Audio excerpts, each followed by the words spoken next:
یہ آیت واقعتاً مشکلات القرآن میں سے ہے۔ انہ کان ظلوما جہولا، میں نے جو اس کا حل کیا ہے وہ کانا کے دو معنی آتے ہیں عربی میں، تھا ہی یا ہو گیا، وہ ہو گیا یا وہ تھا ہی ایسا۔ جیسا کہ قرآن مجید میں آیا ہے ابا واستکبر وکان من الکافرین، جب ابلیس نے سجدہ کرنے سے انکار کیا تو اس میں کیا آیا ہے؟ ابا، اس نے انکار کیا، واستکبر، اور تکبر کیا کہ میں تو اس سے بہتر ہوں۔ خلقتنی من نار و خلقتہ من طین، مجھے تو نے آگ سے بنایا، اسے مٹی سے بنایا، گارے سے بنایا، میں اسے سجدہ کیوں کروں؟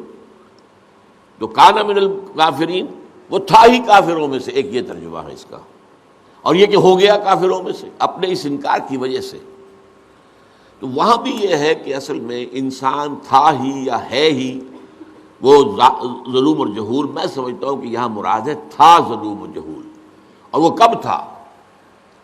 اس امانت کے لینے سے پہلے۔ اس میں سب سے بڑا مسئلہ ہے وہ امانت کون سی ہے، اس کا کوئی متفق علیہ جواب نہیں ہے ہمارے یہاں۔ امانت کون سی ہے؟ ان عرضنا الامانۃ علی السماوات والارض والجبال فابین ان یحملنها واشفقن منها وحملها الانسان انه کان ظلوما جہولا۔ ہم نے اپنی امانت کو پیش کیا آسمانوں پر، زمین پر، پہاڑوں پر، لیکن وہ ڈر گئے، خائف ہو گئے، اور انہوں نے اس کو اٹھانے سے انکار کر دیا۔ ابین ان یحملنها واشفقن منها وحملها الانسان، انسان نے اٹھا لیا۔ یہ کون سی امانت ہے؟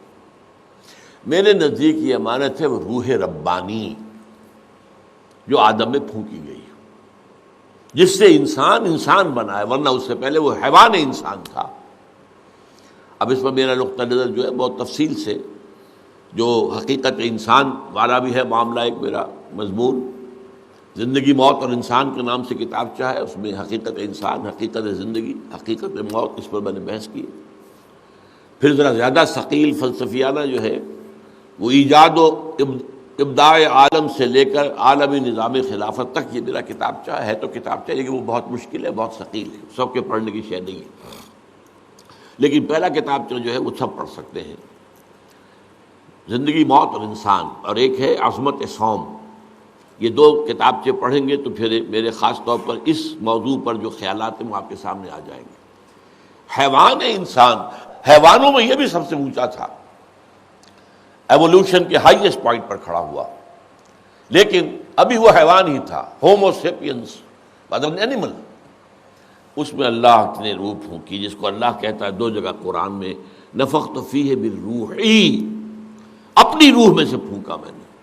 اب یہ ترجمہ تو یہی ہوگا، اپنی روح میں سے پھونکا، لیکن یہ کہ بہرحال ہم یہی کہیں گے کہ اس روح کو اللہ تعالیٰ نے اس کے مقام بلند کے لیے اسے اپنی جانب جو ہے منسوب کیا ہے، لیکن ترجمہ یہی ہوگا، ترجمے سے آپ جو ہے وہ ادھر ادھر نہیں جا سکتے۔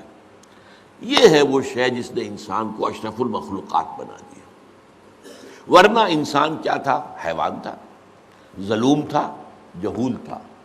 ظاہر بات ہے حیوان کے اندر دونوں چیزیں ہوتی ہیں، وہ ظلم بھی کرتے ہیں، ایک دوسرے کو بھی چیر پاڑ کر کھا جاتے ہیں، ایسا کرتے ہیں، اور یہ کہ جہول تو ہے ہی ہے۔ لیکن میرے نزدیک اس روح کے پانے کے بعد اب انسان کا مقام بالکل مختلف ہو گیا ہے۔ اب وہ مسجود ملائک فَإِذَا سَوَّيْتُهُ وَنَفَخْتُ فِيهِ مِن رُوحِي فَقَعُوا لَهُ سَاجِدِينَ۔ دو جگہ قرآن میں یہ الفاظ آئے ہیں کہ جب میں اس انسان کی تخلیق کے مراحل مکمل کر کے اور اس کو فنیشنگ ٹچز دے دوں، اس کو جو ہے درست کر دوں، سب اور کل پرزے یا جو بھی کہیے اس کو، اس کا بنا دوں اور پھونک دوں اس میں اپنی روح میں سے، تو گر پڑنا اس کے سامنے سجدے میں۔ تو یہ اصل میں ہے بات کہ جو امانت ہے، جو آسمان نہیں اٹھا سکے، زمین نہیں اٹھا سکی، وہ اس کے اہل ہی نہیں تھے۔ یہ نہیں تھا کہ اللہ نے مکالمہ کیا کہ اے آسمان تو اٹھا لے، اور تو اس نے کہا میں تو نہیں اٹھاتا، یا پہاڑوں سے کہا کہ اے پہاڑوں تم اٹھا لو، اور انہوں نے کہا ہم تو نہیں اٹھا سکتے، یا زمین سے کہا کہ اے زمین، یہ نہیں، یہ اصل میں انداز ہے، پیرایا بیان ہے کہ اس امانت کو اٹھانے کی صلاحیت نہ آسمانوں میں تھی، نہ زمین میں تھی، نہ پہاڑوں میں تھی، لیکن انسان جو اس سے پہلے، اس امانت کے حاصل ہونے سے پہلے ظلوم اور جہول تھا، اس کو اللہ نے یہ امانت دی ہے، اب وہ مسجود ملائک بن گیا، تبھی تو کہا گیا کہ اب سب کے سب گر پڑو اس کے سامنے سجدے میں۔